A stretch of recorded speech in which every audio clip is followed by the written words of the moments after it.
கணவனுக்கு மனைவி அடங்கித்தான் போக வேண்டுமா? இது ஒரு குடும்ப கேள்வி மட்டுமல்ல, ஒரு சட்ட கேள்வியும் கூட. கணவன் மனைவி என்பதற்காக மனைவியை அடிக்கவோ மிரட்டவோ யாருக்கும் உரிமை கிடையாது. அதேபோல் மனைவிக்கும் கணவனை தாக்குவதற்கு சட்டத்தில் உரிமை கிடையாது. கோபம் வரலாம், கருத்து வேறுபாடு வரலாம், ஆனால் கையை உயர்த்துவது சட்ட ரீதியான பிரச்சனையாக மாறலாம். இலங்கையின் பெனல் கோட் செக்ஷன் 314 கீழ் ஒருவரை தன்னிச்சையாக தாக்கினால் அபராதம் விதிக்கப்படலாம், அல்லது 1 வருட காலம் சிறை தண்டனை வழங்கப்படலாம், அல்லது இரண்டுமே வழங்கப்படலாம். இருந்த போதிலும் காயம் சாதாரணமாக இல்லாமல் மிகவும் விபரீதமாக இருந்தால், அதிகமாக காயப்பட்டிருந்தால் இந்த தண்டனை அதிகரிக்கப்படுவதற்கான வாய்ப்புகள் இருக்கிறது.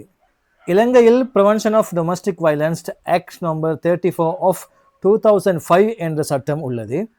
இந்த சட்டத்தின் கீழ் குடும்ப வன்முறைக்கு உள்ளாகும் ஒருவர் மேஜிஸ்ட்ரேட் கோர்ட்டில் ப்ரொடெக்ஷன் ஆர்டர் கோர முடியும்.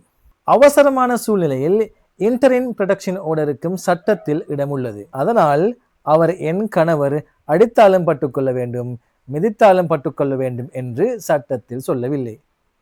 ஆகவே கல்லானாலும் கணவன் புல்லானாலும் புருஷன் என்று இருந்து விடாமல், உங்களுக்கு ஆபத்து நேரும் இடத்தில் நீங்கள் அந்த இடத்தை விட்டு முதலில் அகன்று செல்லுங்கள்.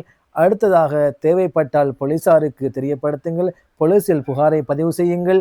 அது மட்டுமல்லாமல் நீங்கள் தாக்கப்பட்டிருந்தால் வைத்தியசாலைக்கு சென்று வைத்திய அந்த ரிப்போர்ட்டுகளை பெற்றுக்கொள்ளுங்கள். அது மட்டுமல்லாமல் அந்த சம்பவங்களை, நீங்கள் தாக்குகின்ற சம்பவங்களை முடியுமானால் புகைப்படங்களாக வீடியோக்களாக பதிவு செய்து கொள்ளுங்கள். அது மிகவும் ஆதாரபூர்வமாக உங்களுக்கு கை கொடுக்கும் என்பதில் சந்தேகமில்லை. அத்தோடு நீதிமன்றத்தின் மூலம் ப்ரொடெக்ஷன் ஆர்டரை பெறும் சட்ட வழியையும் நீங்கள் பயன்படுத்தலாம். ஒரு முக்கியமான விஷயம், திருமணம் என்பது ஒருவரை ஒருவர் அடக்கி ஆள்வதற்கான ஒரு ஒப்பந்தம் அல்ல. கணவனாக இருந்தாலும் சரி, மனைவியாக இருந்தாலும் சரி, அவர்களுக்கு மேல் சட்டம் இருக்கிறது. சட்டத்திற்கு மேல் யாரும் இல்லை.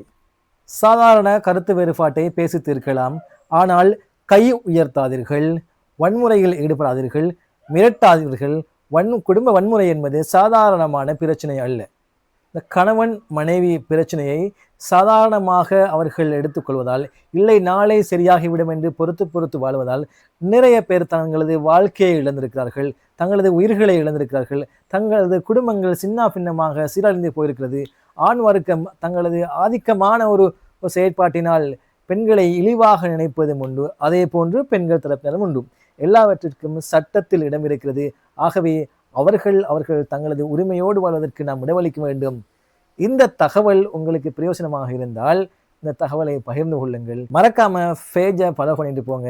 மீண்டும் ஒரு வீடியோவில் உங்களை சந்திக்கின்றேன்.